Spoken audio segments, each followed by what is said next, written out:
Hello friends, welcome to our new video. हम कर रहे हैं एक्सरसाइज 12.3। हमने कल तक क्वेश्चन नंबर 1 किया था और प्लस मैंने इंट्रोडक्शन भी बताया था कि कैसे कोई क्वेश्चन हम सॉल्व करेंगे। ठीक है, अब यहाँ क्वेश्चन नंबर 2 है हमारा। Divide the given polynomial by the given monomial, यानी कि यहाँ पॉलिनोमियल दिया है, उसको एक मोनोमियल, मोनोमियल क्या होता है, सिंगल टर्म, उससे हमें बेसिकली डिवाइड करके दिखाना है। देखिए, मैं बहुत ही सिंपल तरीके से आपको करके बताऊंगा। जैसे कि मैं टेकिंग न्यूमरेटर, इसको मैं क्या लिख सकता हूँ, 5x² minus 6x divided by 3x, ये यही तो है। अब मैं सबसे पहले टेकिंग न्यूमरेटर, पहले तो मैं बेसिक आपका क्लियर कराते हुए चलता हूँ, फिर हम डायरेक्ट करेंगे। ठीक, अगर मैं न्यूमरेटर को ले लूं तो मेरा क्या आएगा, 5x² माइनस 6x, है ना। अगर मैं 5x² को एज अ फैक्टर लिखो तो क्या लिख सकता हूँ, 5 इंटू एक्स, और ऐसे ही 6x को लिखना चाहो तो क्या लिख सकता हूँ, 6 इंटू एक्स। ठीक, दोनों में क्या कॉमन है, x। तो मैं क्या करता हूं, बेसिकली इसमें से x को कॉमन निकाल लिया। अब बचा क्या अंदर, 5x, देखो 5 बचा और x बचा, और यहां से क्या बचा, माइनस का 6। तो न्यूमरेटर को सॉल्व करके मेरा क्या आया, 5x माइनस 6। इसको मैं यही लिख देता हूं, तो ये आ गया हमारा 5x² माइनस 6x अपॉन में 3x। ठीक है, ये टर्म था। इसको मैंने जब सेपरेट किया तो मैंने इसमें से x निकाल लिया, बचा क्या, 5x माइनस 6 अपॉन में 3x। देखिए x से x अब कट गया। देखो, जब तक ये एक साथ थे तो ये दोनों टर्म थे, तो इसको हम सॉल्व नहीं कर सकते थे। ठीक है, इससे इसको और इसको एक साथ नहीं काट सकते थे। अब मैंने इसमें से कॉमन निकाल लिया, तो ये इसके प्रोडक्ट में है। तो जब दो नंबर आपस में प्रोडक्ट होता है और दोनों, जैसे ये पॉलिनोमियल और ये मोनोमियल आपस में डिवाइड में है, तो इससे हम इसको काट सकते हैं। आपका फाइनल आंसर जो आया वो आया कितना, 5x माइनस 6 और अपॉन में 3, यही आपका आंसर हो गया। इसी को आप ऐसे भी लिख सकते हो, 1/3 5x माइनस 6। ठीक हो गया, यहाँ जगह का थोड़ा स्पेस का लोचा हो गया, मुझे पहले सोच लेना चाहिए था, वरना इसके मैं दूसरा तरीका भी आपको समझाता। ठीक है, चलो यहाँ पर करके दिखाता हूँ। इसको मैं दूसरे वे से भी कर सकता हूँ। जैसे मेरा ये है 5x² माइनस 6x, इसका डिवीजन किससे है, डिवाइडेड बाय 3x। ठीक है, तो ये जो डिनोमिनेटर होता है ना, इसको हम क्या कर सकते हैं, बांट सकते हैं। ये 3x इसके साथ भी है और ये 3x इसके साथ भी है, तो मैं इसको फर्दर ऐसे भी लिख सकता हूँ, 5x² अपॉन में 3x, फिर माइनस 6x अपॉन में 3x। ठीक है, तो देखो एक x से एक x चला गया, ये आ गया 5/3x, ये आ गया हमारा 5/3, और एक x बच गया।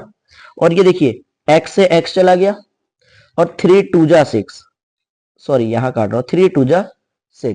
ठीक है, तो ये कितना आ गया, माइनस का 2। तो ये भी आपका आंसर है और ये भी बिल्कुल करेक्ट आंसर है। ठीक है, तो आप उससे भी कर सकते हैं और इससे भी कर सकते हैं, दोनों में आपका आंसर सेम आएगा। देखिए, अब नेक्स्ट वाले को हम थोड़ा सा जल्दी करेंगे, है ना, क्योंकि अब आपने कॉमन निकालने का तरीका तो बहुत पहले से आपने 12.1 एक्सरसाइज के इंट्रोडक्शन से ही सीखा है। और जिसने भी नहीं देखा है इंट्रोडक्शन पार्ट, वो जल्दी से विजिट करके इंट्रोडक्शन पार्ट देख लीजिए। मैं इसको ऊपर आपको शो हो रहा होगा। ठीक है, अब ये देखिए, ये क्या है, 3y⁸ minus 4y⁴ plus 5y⁴। अब इसमें कॉमन क्या है, देखिए 3 4 5, ये नंबर में तो कुछ कॉमन नहीं है। यहाँ y⁸ है, यहाँ y⁴ है और यहाँ y⁴ है। जो मिनिमम पावर होता है ना, वही हम निकाल सकते हैं किसी भी नंबर से। तो मैं यहाँ y⁴ ही निकाल सकता हूँ। अगर मैं y⁴ निकाल दूं यहाँ से, तो यहाँ तो 6 ही है, 2 कहाँ से लाऊंगा, डिनोमिनेटर में जाना पड़ेगा, वो झंझट नहीं करेंगे। y⁴ निकाल लिया, यहाँ क्या बचा, 3y⁴, यहाँ क्या बचा, -4y⁴, यहाँ बचा +5। ठीक हो गया, डिवाइडेड बाय क्या है, y⁴। क्लियर, y⁴ से y⁴ कट गया, जो बचा वो आपका आंसर, यानी 3y⁴ minus 4y² plus 5y, oh sorry 5, सिर्फ 5 बचा। ठीक है, तो ये हो गया आपका आंसर। दूसरा, इसको भी हम उस फॉर्म में कर लेते हैं, 3y⁸ अपॉन में y⁴ माइनस 4y⁴ अपॉन में y⁴ माइनस 5y⁴ अपॉन में y⁴। तो देखिए यहाँ भी आंसर सेम ही आएगा, ये इससे ये कट गया, क्या बचा, -5, ओ सॉरी ये प्लस का है, माइनस लिख रखा हूँ। ठीक है, y⁴ से ये चला गया, यहाँ 2 बचा, y⁴ से ये 4y चला गया, तो 4y बच गया। तो ये आंसर आया आपका 3y⁴ माइनस 4y⁴ प्लस 5। देखिए दोनों कंडीशन में सेम आंसर आया आपका। ठीक है, डाउट नहीं रखना है। चलिए करते हैं नेक्स्ट पार्ट। अब आपके क्वेश्चंस और ज्यादा क्लियर हो जाएंगे। देखिए थर्ड पार्ट है हमारा, यहाँ है 8x³ y square Z square plus X square y³ Z square plus X square Y square Z cube. इसका डिवीजन किससे है?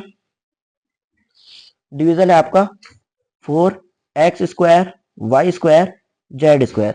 जो भी वीडियो में अभी तक बने हुए हैं प्लीज वीडियो को एक लाइक करें, ठीक है। तो देखिए यहां से क्या कॉमन निकाल सकता हूं, यहाँ x 3 है, यहाँ y 2 है, z 2 है, यहाँ x 2 है, y 3 है, z 2 है, यहाँ x 2 है, y 2 है और z 3 है।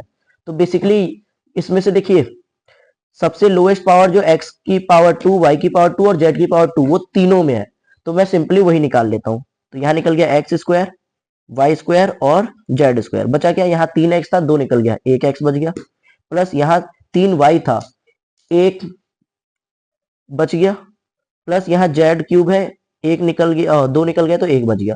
अपॉन में इसके बाद क्या करेंगे, इसमें हमारा 4x² वाई स्क्वायर और जेड स्क्वायर, ठीक है।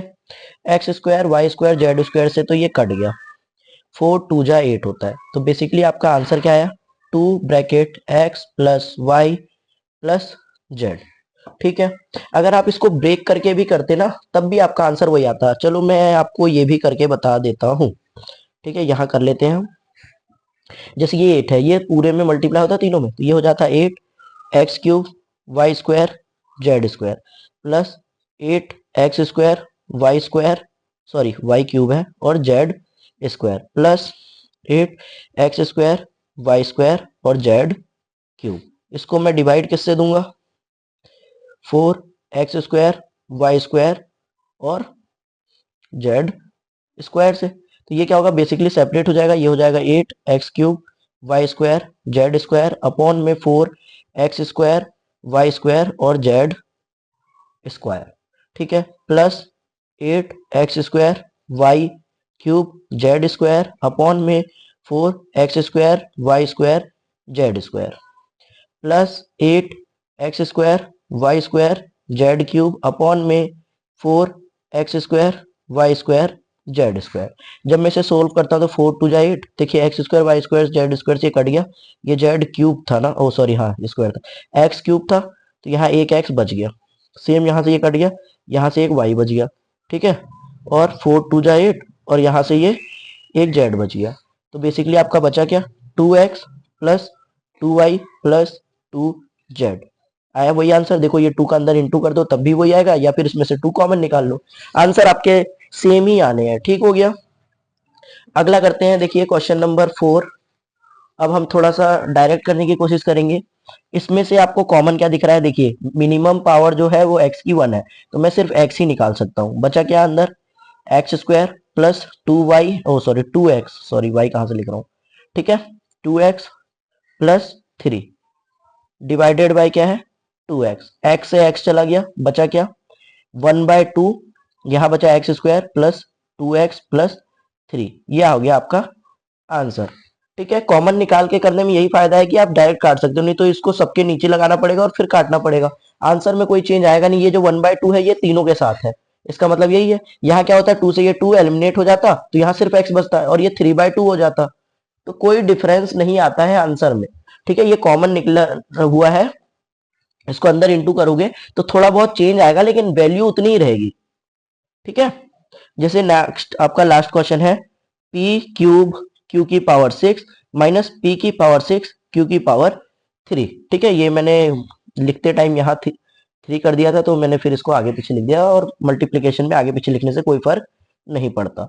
तो p³ q क्यूब, बेसिकली क्या करेंगे, देखो p की पावर 3 q की पावर 3 दोनों में है ना, तो निकाल लेते हैं, p raise to the power 3 q raise to the power 3, बचा क्या q की पावर 3 माइनस p की पावर 3, ये बच गया अंदर, अपॉन में p³ की, ठीक है, p³ से q³ कट गया, आपका फाइनल जो आंसर बचा वो आया q³ और माइनस p³, ये हो गया आपका फाइनल आंसर। सेम इसमें भी आप क्या कर सकते हैं, इसके नीचे पी क्यूब क्यू क्यूब रख सकते हैं, इसके नीचे भी रख सकते हैं। दोनों से सॉल्व करेंगे तो यहाँ क्यू क्यूब की पावर मतलब क्यू की पावर 3 बच जाएगी और पी की पावर 3 बच जाएगी। आंसर वही आना है। आप वैसे चाहे तो वैसे कर लें, ऐसे चाहे तो ऐसे कर लें, दोनों ही तरीके बहुत ही परफेक्ट तरीके से आप कर सकते हैं। आपने बहुत अच्छे से सीखा है।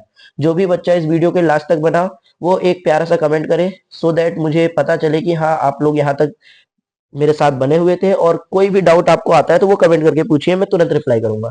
Thank you for watching.